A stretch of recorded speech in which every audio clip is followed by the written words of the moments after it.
नेहा सिंह राठौर पर एफआईआर हो गई है।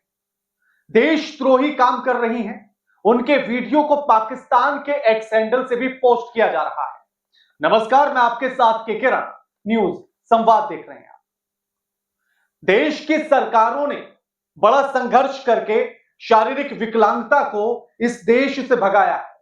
अब कोई एकाध गिना चुना केस नजर आता है, लेकिन शारीरिक विकलांगता तो दूर हो गई, लेकिन उसी के साथ मानसिक विकलांगता ने पूरे देश को अपनी चपेट में ले लिया। और यह मानसिक विकलांगता कोविड से भी तेजी के साथ फैलती है। और सबसे बड़ी बात यह कि इसकी कोई दवाई भी नहीं है। पोलियो की दवाई पिलाने के लिए महीने के एक रविवार को पिलाई जाती थी, लेकिन जिस तरह से यह मानसिक विकलांगता फैली है तो लगता है कि रविवार के एक दिन से काम नहीं चलेगा, बल्कि सातों दिन और 24 घंटे दवाई देने के लिए सेवा फ्री करनी होगी। क्योंकि जिस तरह के हालात देश में हैं वो मानसिक विकलांगता के हैं। नेहा सिंह राठौर का वीडियो एक के बाद एक पोस्ट हो रहे हैं, उन पर एफआईआर दर्ज हो रही है और आरोप लग रहा है कि वो देश विरोधी ताकतों के साथ काम कर रही हैं या उनका एजेंडा सेट कर रही हैं। अब सबसे पहले तो आप उन पर होने वाली एफआईआर की एक कॉपी देख लीजिए। वैसे ये एफआईआर है नहीं, ये आवेदन है, लेकिन लोग इसे एफआईआर कह रहे हैं। खैर, मानसिक विकलांगता का असर यहां तक हो सकता है, ये बड़ी बात नहीं।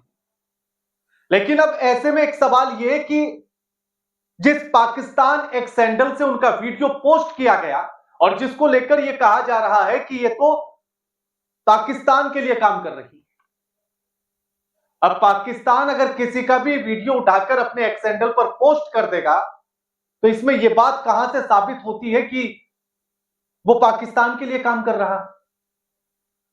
लेकिन यहां सबसे बड़ा सवाल यह है कि क्या सरकार से सवाल पूछना देश विरोधी हो गया है? और अगर सरकार से सवाल पूछना देश विरोधी है तो फिर यह क्या है?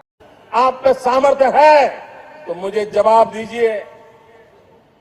ये जो आतंकवादी है, ये नक्सलवादी है, उनके पास शस्त्र और बारूद कहां से आता है? वो तो विदेश की धरती से आता है और सीमाएं संपूर्ण रूप से आपके कब्जे में है। सीमा सुरक्षा बल आपके कब्जे में है। जो आपके कब्जे में है उसको तो संभालो, और जो विदेश से बारूद आता है, शस्त्र आते हैं, आतंकवादियों के पास पहुंच जाते हैं, उसको तो रोको। जवाब नहीं है। जिस तरह के सवाल 2014 से पहले नरेंद्र मोदी यूपीए की सरकार से पूछते थे, वही सवाल तो अब नेहा सिंह राठौर ने पूछा, तो फिर वो देश विरोधी कैसे हो गए? क्या ये सरकार से पूछ लेना कि आतंकी हमला हुआ है, ये देश विरोधी वाले काम हो गए? या ये पूछ लेना कि सुरक्षा में चूक क्यों हुई, कैसे हुई, कहां हुई, किसकी कमी, क्या ये देश विरोधी हो गया? एक जरा ये पोस्ट देखिएगा, ये पोस्ट देखिएगा। ये पोस्ट है अभय सिंह निर्भीक, राष्ट्रीय कवि ये खुद को लिखते हैं, और नाम के बाद निर्भीक लिख लेने से कोई निर्भीक नहीं हो जाता। और वैसे भी हरिओम पवार साहब ने कहा है कि सत्ता और कलम का संघर्ष चलता रहे तो बेहतर है, लेकिन यहां तो कलम सत्ता के चरणों में जाकर नतमस्तक हो गई है, और नतमस्तक छोड़िए, चारों खाने चित हो गई। अब ये भाई साहब, सबसे पहले तो इनका एक पोस्ट देखिएगा। ये लिखते हैं कि कुदाल को कुदाल कहना सांप्रदायिक है तो मैं सांप्रदायिक हूं। हद है सेकुलरिज्म के ठेकेदारों। एक नवविवाहिता के पति को आतंकवादियों ने उसका धर्म पूछकर गोली से मार दिया।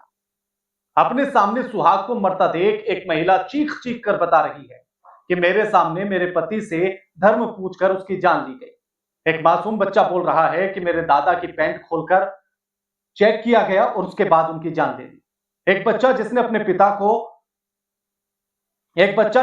पिता की जान जाते हुए देखा, वो बोल रहा है कि आतंकियों ने कहा कि हिंदू अलग हो जाओ, मुस्लिम अलग हो जाओ।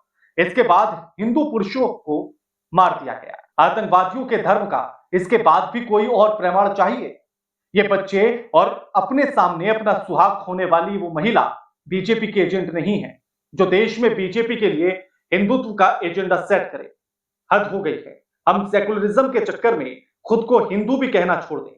कोई हमें हमारा धर्म पूछ कर मार दे और हम दुनिया से ये बात बता भी ना पाए। सबसे पहली बात तो अपने जहन में ये बात जरूर डाल लें कि जितनी बात ये सच है, जितने फीसदी ये बात सच है कि आतंकवादियों ने पहलगाम में हमला किया, 28 लोगों की जान ली, उतनी ही सच ये बात भी है कि उन्होंने धर्म पूछा और उसके बाद जान ली। इस बात से कोई इनकार नहीं कर रहा है।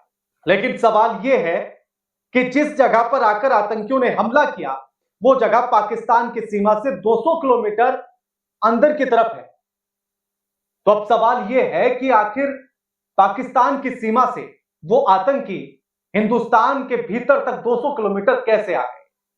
इसमें सुरक्षा में किसकी गलती रही, किसकी खामियां रही, किसकी चूक रही, इसका जवाब कौन देगा?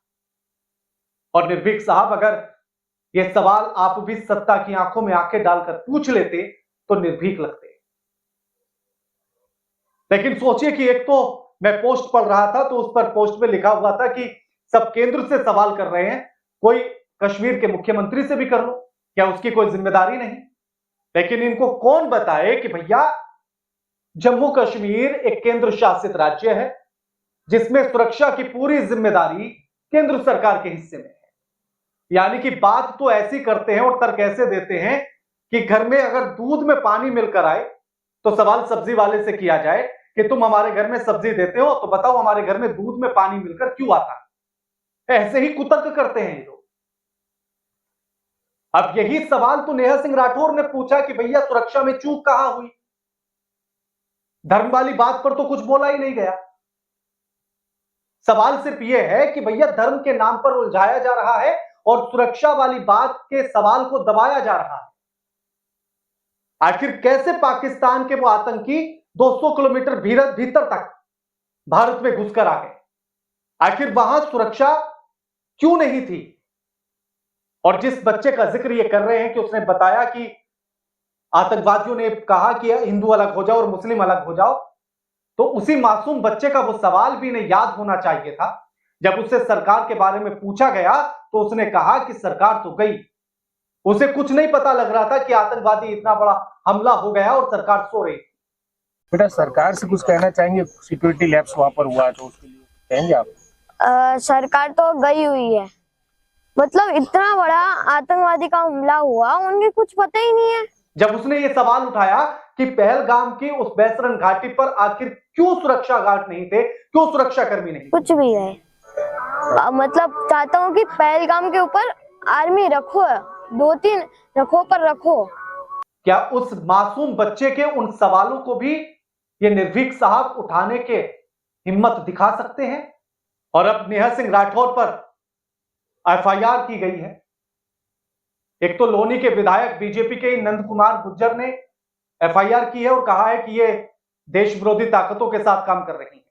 यही बात अभय सिंह निर्भीक ने भी हजरतगंज लखनऊ में आवेदन दिया है, एफआईआर नहीं हुई, आवेदन दिया है, और जिसमें यही कहा गया कि नेहा सिंह राठौर पर सख्त से सख्त कार्रवाई हो।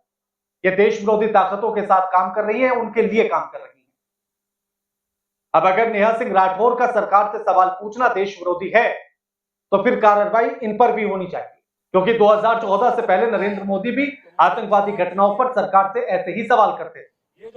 बाकी आप तय कीजिए, कमेंट करके बताइए, वीडियो लाइक कीजिए, शेयर कीजिए, चैनल को सब्सक्राइब करना मत भूलिए।